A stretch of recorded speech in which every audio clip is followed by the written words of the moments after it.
Prefácio. No meio do caminho tinha uma repórter. Não sou bom para escrever prefácios, confesso, e reconheço essa minha dificuldade. Como professor de teoria literária, sei que os prefácios são textos extremamente híbridos, vagando entre a crítica e a resenha, entre o depoimento e o impressionismo. E tal fato me deixa preocupado. O que escrever? Como não ser chato? Como não ser elogioso demais? É por isso que, no geral, não escrevo prefácios.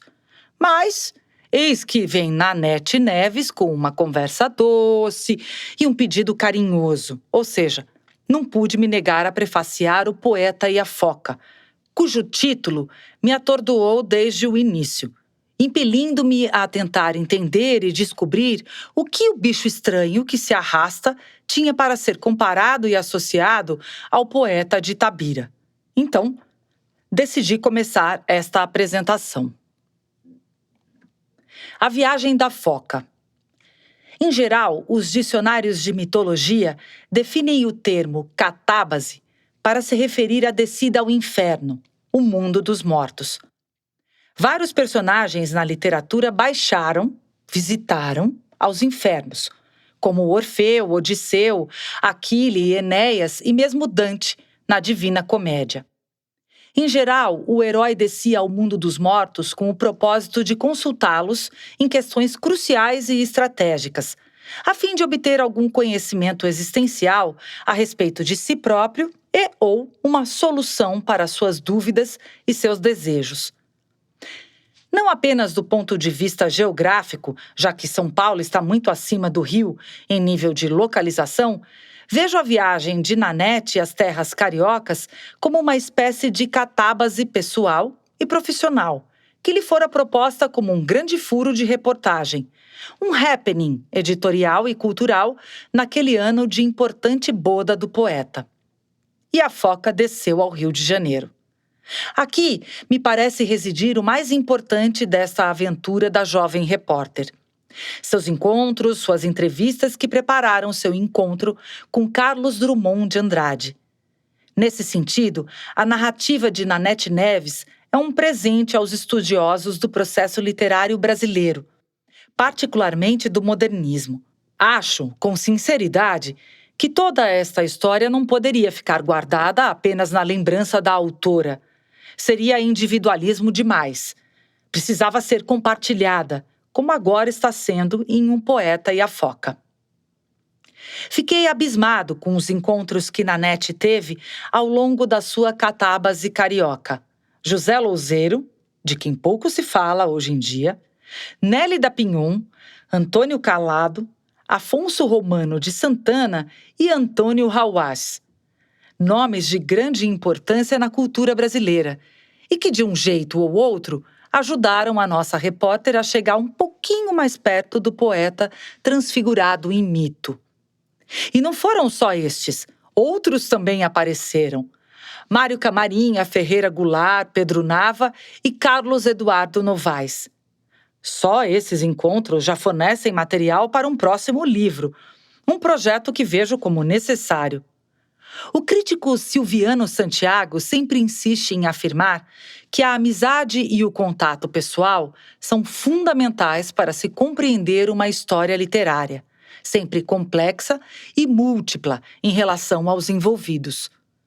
Nesse sentido, os encontros e as conversas que Nanete estabeleceu são imprescindíveis. Depoimentos sobre Drummond, seu jeito de ser, suas esquisitices, sua visão de mundo e idiosincrasias pessoais.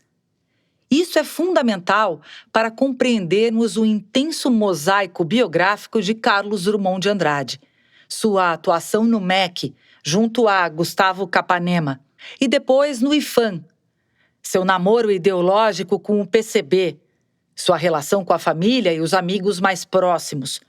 Tudo isso revelado de forma muito natural por aqueles que o conheceram e conviveram diretamente com ele. Vejo tais relatos como preciosidades que precisam ser incorporadas à história do nosso modernismo. E tudo isso revelado ao longo de poucos dias de uma grande viagem. Só por esses contatos já se justificaria este livro. Mas ele traz mais coisas. A memória da foca.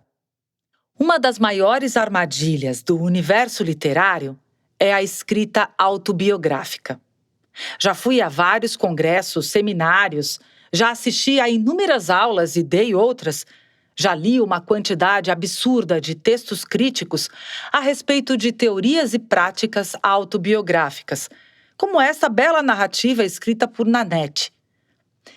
Acredito que narrar uma vida se constitui uma ficção, já que o narrar é literário, no qual o narrador autobiográfico pode girar e se perder em torno de si mesmo. Ora, sabemos que esse tipo de gênero textual, bem como cartas, diários, biografias e outras formas de escritas do eu, sempre foi visto com certa desconfiança por determinados meios acadêmicos, especialmente os mais conservadores.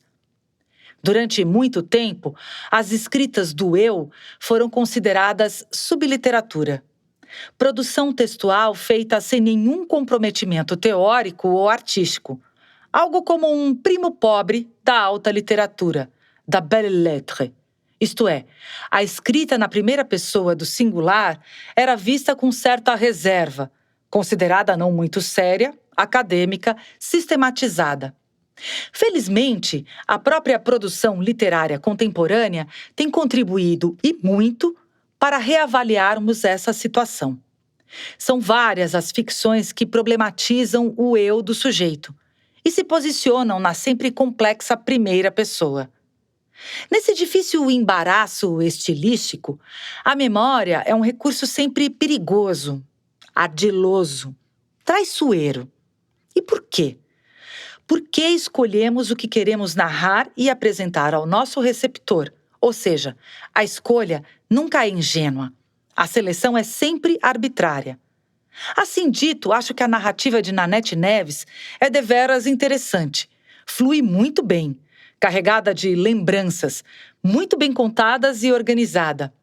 Não nos esqueçamos de que ela é uma experiente jornalista. Em relação aos fatos lembrados, às seleções memorialísticas que foram feitas. Começando didática e diacronicamente, falando de sua infância e mocidade no bairro paulistano da Moca, a autora nos fornece um interessante quadro cultural da capital paulista nos anos 1970. Algumas particularidades, as tribos, a imprensa alternativa, os points mais frequentados, enfim, a cidade. Criticamente, vejo esse recurso com muito bons olhos, pois foi a partir dele que a curiosa viajante desembarcou no Rio de Janeiro em 1977, a fim de encontrar-se com o grande poeta da Pedra no Meio do Caminho. E se encontrou com ele, contra todos os presságios e certezas contrárias, pois Drummond era realmente avesso à mídia e aos seus aparatos, mudando um pouco nos últimos anos de vida. Que o digam as belas entrevistas dadas a alguns programas da antiga TV Manchete.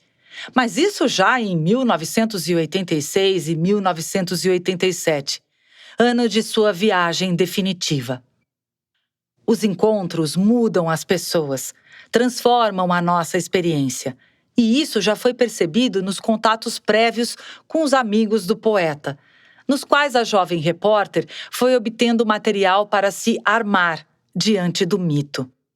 E assim, como as madeleines estão para Proust, as rosquinhas estão para Nanette no apartamento de Drummond, servidas com café e suco, e tendo o grande encontro com uma liturgia que os envolve. Pelas respostas dadas por Drummond, não percebemos muita novidade, mas isso nos dias de hoje, quando já existe uma imensa fortuna crítico-biográfica em relação ao poeta. Mas não naqueles idos de 1977, quando o poeta ainda possuía muitas incógnitas a seu respeito. Pairavam diversas mitologias em relação à sua vida e ao seu jeito estranho de comportar-se, especialmente com seu público leitor. Que o diga a sua já muito conhecida recusa em candidatar-se a uma cadeira na Academia Brasileira de Letras, Cargo este que lhe causava arrepios só de cogitar a mais remota possibilidade. Por isso, aquele encontro dele com a autora deste belo livro, à época uma foca na linguagem do jornalismo, foi algo tão único e inédito. Por isso deve vir à luz, como agora. E não entendo, sinceramente, como não o veio há mais tempo. Histórias assim não devem ficar guardadas na memória de uma ou duas pessoas. Devem se tornar públicas, alcançar o maior público possível, cruzar os quatro ventos. Este livro. Considero esta obra de grande valia para os nossos estudos críticos acerca da literatura brasileira. Os motivos são vários. Os principais esbocei-os ao longo deste prefácio. Os outros, deixo-os para que os leitores os descubram, pois acho necessário que o leitor também perceba a riqueza de uma história como esta. E não apenas os leitores especializados, estudiosos do nosso processo literário, especialistas na obra de Carlos Drummond de Andrade, mas também o leitor comum, já que a narrativa de O Poeta e a Foca é de excelente leitura, num tom híbrido entre o jornalístico e o memorialístico, ou os dois juntos, acrescentado de uma emoção pessoal própria de quem se lembra de algo muito importante. Creio que o livro de Nanete fala por si só. Tem poder e importância pelo conteúdo inédito que se revela, pelas novidades que traz, pelas revelações que conta. Uma pena ele não ter saído há mais tempo, mas dizem que há um tempo para tudo nesta vida.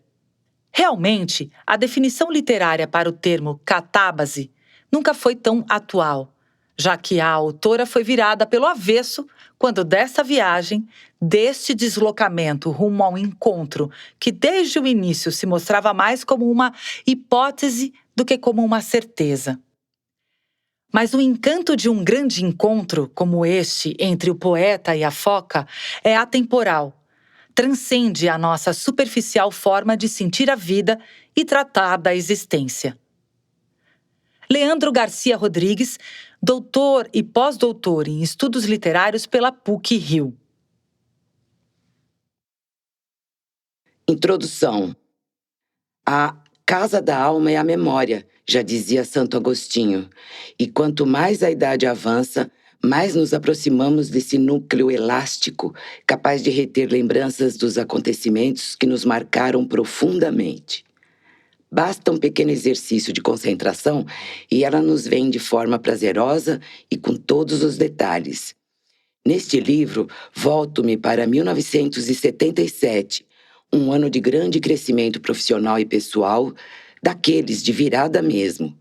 Eu, novinha ainda, em meu primeiro emprego na imprensa, mal saída do estágio e, de repente, com a incumbência de entrevistar Carlos Drummond de Andrade, o poeta mais popular e amado do país, que completaria 75 anos uma semana depois. Missão praticamente impossível, pois ele jamais dera uma entrevista até então. Mas eu consegui. Só eu, entre dezenas de profissionais muito mais experientes de todo o país e para um jornal pequeno de São Paulo. Por todo o seu ineditismo, a façanha acabou gerando matéria na revista Isto É, uma semana depois. A Foquinha que furou o cerco e falou com o poeta. Foquinha essa que talvez ainda nem compreendesse direito a dimensão da figura com quem compartilhara uma fatia mínima, mas inesquecível do tempo.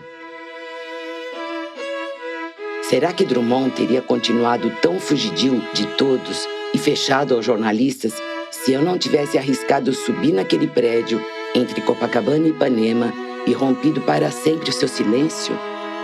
Gosto de imaginar que ajudei a fazê-lo perder um pouco o medo de se mostrar, pois logo depois começou esporadicamente a atender à imprensa.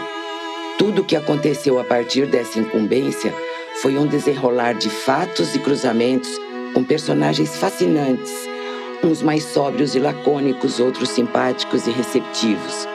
Estava inserida num período historicamente importante, em meio aos grandes nomes da intelectualidade brasileira da época, e num cenário belíssimo, e até então desconhecido para mim, a cidade do Rio de Janeiro borbulhando em primavera.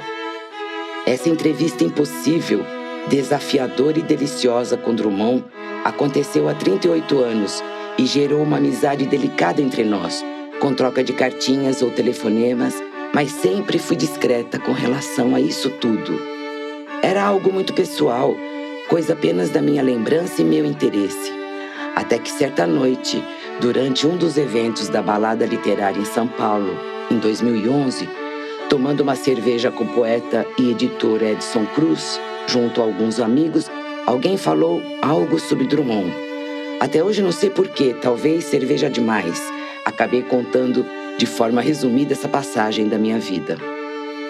Mas Edson, que havia sido meu professor num dos cursos de pós-graduação em escrita, não se esqueceu do que ouviu. Tanto que meses depois me convidou a escrever um artigo resumindo essa história para o lançamento de seu site literário Musa Rara. A matéria, publicada em 18 de janeiro de 2012, gerou tanta repercussão que ele disparou: "Você sabe que tem um livro em mãos aí, né?" Tomei aquilo como um incentivo e uma provocação. Afinal, salvaguardando-se as devidas proporções, a minha história tinha todos os componentes da jornada do herói tão perseguida pelos escritores. O mito e o sonho, a chamada da aventura, a recusa do chamado, o auxílio do sobrenatural ou o acaso, a passagem pelo primeiro limiar, o caminho de provas, o retorno, etc. Em forma de livro, ela poderia servir de inspiração para jovens jornalistas ou aspirantes, mas também poderia interessar a todos os fãs do poeta, independente de profissão, sempre querendo saber mais um pouco sobre o mito. Então me enchi de coragem, arregacei as mangas e comecei a remexer os meus guardados, checar lembranças com amigos daquela época, vasculhar arquivos de jornais, retomar a leitura de livros em que Drummond fora citado, para então me debruçar sobre este texto.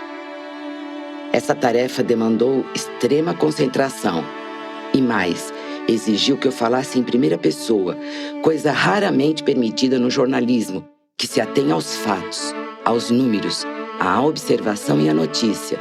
Cabe ao repórter ficar por trás disso tudo. Tampouco podia contar com escudo de proteção de personagens e narradores como os que crio e aos quais vou dando voz quando escrevo ficção. Desta vez, precisei me dispor a contar uma passagem que vivi de verdade e o que faz de mim personagem e protagonista, com todos os sentimentos nisso envolvidos. E posso confessar agora que dou o trabalho por concluído. Foi extremamente prazeroso. O resultado está aqui, a história do encontro do poeta com a foquinha, uma das mais belas pedras no meio do meu caminho. Espero que você, leitor, embarque comigo nesta viagem de resgate de uma fatia do tempo, cuja memória tenho agora o imenso prazer de compartilhar.